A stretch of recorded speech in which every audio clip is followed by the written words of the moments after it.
Saya akan menjelaskan materi pertama mengenai pengertian konvensi. Istilah konvensi sebenarnya merupakan istilah untuk menyebut gugatan awal atau gugatan asli. Istilah ini memang jarang digunakan dibanding istilah gugatan karena istilah konvensi baru akan dipakai apabila ada rekonvensi atau gugatan balik tergugat kepada penggugat. Di dalam penjelasan Yahya Harahap halaman 470, Anda dapat menemukan bahwa ketika gugatan asal atau A digugat balik oleh tergugat B, maka gugatan A disebut gugatan konvensi dan gugatan balik B disebut gugatan rekonvensi. Selanjutnya, pengertian rekonvensi.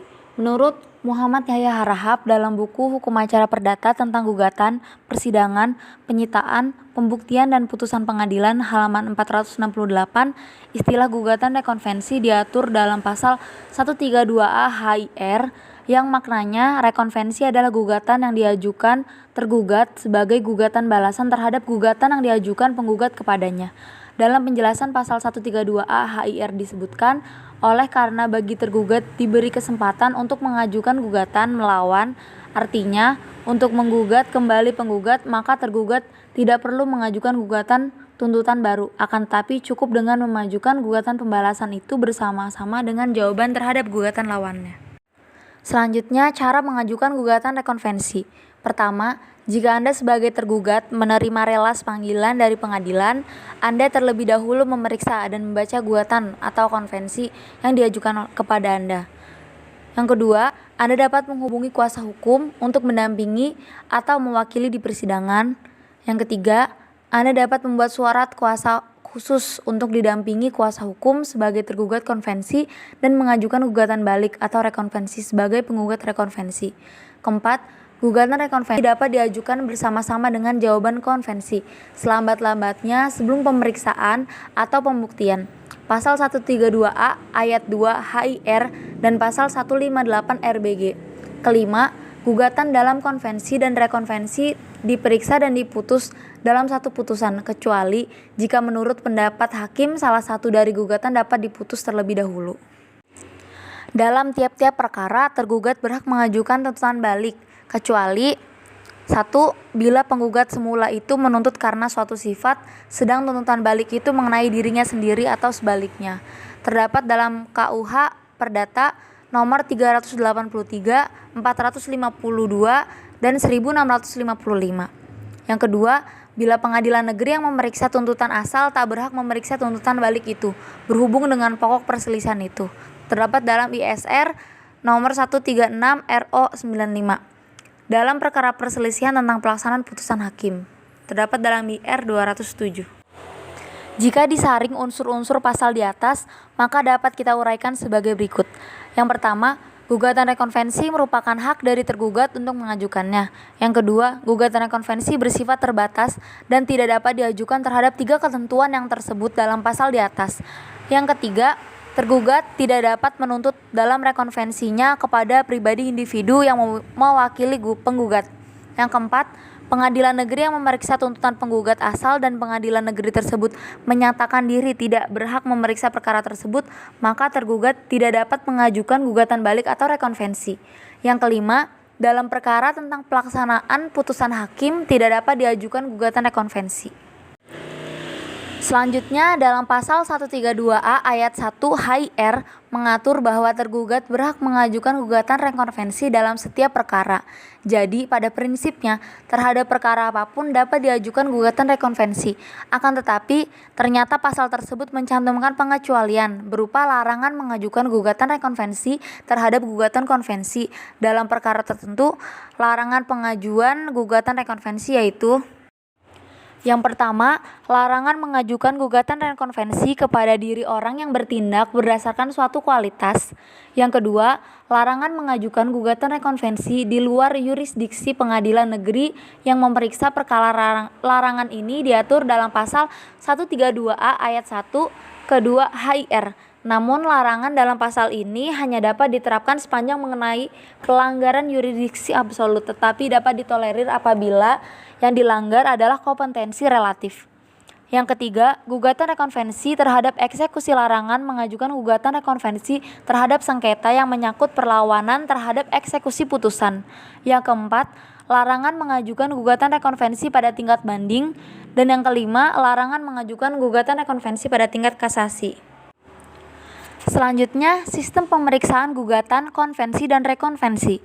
Pengaturan mengenai sistem pemeriksaan penyelesaian gugatan konvensi dan rekonvensi diatur dalam pasal 132B ayat 3 Herzian Inland Reglement. Terdapat dua sistem pemeriksaan penyelesaian, yaitu yang pertama, gugatan rekonvensi dan konvensi diperiksa serta diputus sekaligus dalam satu putusan.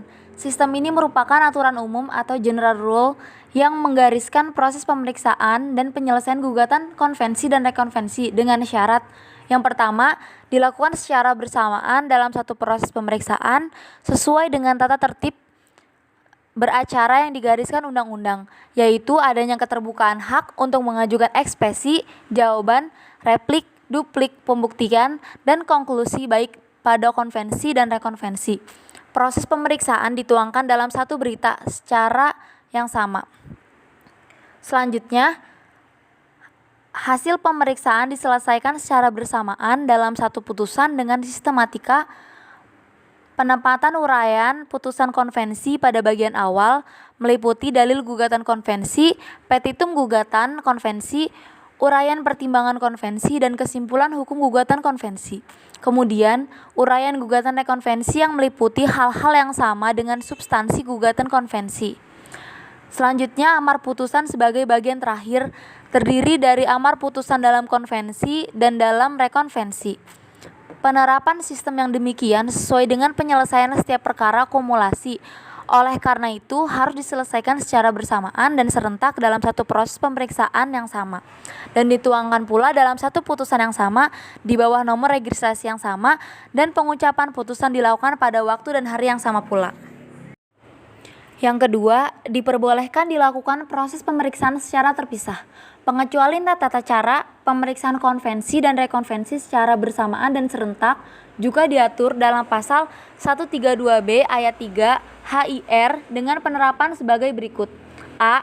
Pemeriksaan dilakukan secara terpisah tetapi dijatuhkan dalam satu putusan apabila antara konvensi dan rekonvensi benar tidak mengandung koneksitas sehingga dilakukan perlakuan pemeriksaan yang sangat berbeda dan berlainan, yaitu 1. Boleh dilakukan pemeriksaan yang terpisah antara konvensi dan rekonvensi. 2. Masing-masing pemeriksaan dituangkan dalam berita acara sidang yang berlainan. 3. Cara proses pemeriksaan. Proses pemeriksaan gugatan konvensi dituntaskan terlebih dahulu, namun penjatuhan putusan sampai selesai pemeriksaan gugatan rekonvensi. Yang kedua, menyusul penyelesaian pemeriksaan gugatan rekonvensi. Selanjutnya, penyelesaian akhir dijatuhkan dalam satu putusan dengan register nomor perkara yang sama. Yang terakhir diucapkan pada waktu dan hari yang sama. Selanjutnya, pemeriksaan dilakukan secara terpisah dan diputuskan dalam putusan yang berbeda. Pada sistem ini, meskipun secara teknis justisial nomor registrasinya sama dengan kode konvensi dan rekonvensi, terdapat dua putusan yang terdiri dari putusan konvensi dan putusan rekonvensi. Masing-masing penggugat konvensi dan rekonvensi dapat mengajukan banding terhadap putusan yang bersangkutan. Tenggang waktu untuk mengajukan banding tunduk pada ketentuan pasal 7 ayat 1 Undang-Undang Nomor 20 Tahun 1947, yaitu 14 hari dari hari tanggal putusan dijatuhkannya atau 14 hari dari tanggal putusan diberitahukan. Adapun dasar alasan kebolehan melakukan pemeriksaan secara terpisah antara konvensi dan rekonvensi tidak dijelaskan dalam undang-undang dan sepenuhnya diserahkan kepada penilaian pertimbangan hakim. Namun, alasan yang dianggap rasional secara umum adalah apabila antara keduanya tidak terdapat keterkaitan atau koneksitas yang erat, sehingga memerlukan penyelesaian dan penanganan yang terpisah. Nah, berikut adalah gambaran umum dari gugatan konvensi dan gugatan rekonvensi, di mana penggugat asal menggugat tergugat yang dinamai dengan gugatan konvensi atau gugatan awal, dan tergugat mendapatkan haknya untuk melakukan gugatan balik, yaitu gugatan rekonvensi seperti digambar.